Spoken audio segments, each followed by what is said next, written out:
بسم اللہ الرحمن الرحیم۔ شروع کرتی ہوں میں اللہ کے نام سے جو بڑا مہربان نہایت رحم والا ہے۔ حضرت سیدنا ابو ہریرہ رضی اللہ تعالیٰ عنہ سے روایت ہے، رسول اللہ صلی اللہ علیہ وسلم نے فرمایا، جو شخص کسی مسلمان کی کوئی دنیاوی تکلیف دور کرے تو اللہ تعالیٰ اس کی قیامت کے دن کی مشکلات میں سے کوئی مشکل حل فرمائے گا۔ حضرت فاطمہ رضی اللہ تعالیٰ عنہ کے ہاتھوں پر چکی چلانے اور دیگر سخت مشقت کے کام کرنے کی وجہ سے تکلیف ہو گئی تو وہ رسول اللہ صلی اللہ علیہ وسلم کے پاس خادم حاضر کرنے کی طلب لے کر آئیں،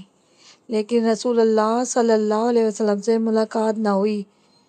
تو اپنی پریشانی کا اظہار اپنی والدہ عائشہ رضی اللہ تعالیٰ عنہ سے فرما کر واپس چلی گئیں۔ جب رسول اللہ صلی اللہ علیہ وسلم تشریف لائے تو ام مومنین عائشہ رضی اللہ تعالیٰ عنہ نے ان کو فاطمہ رضی اللہ تعالیٰ عنہ کا پیغام دیا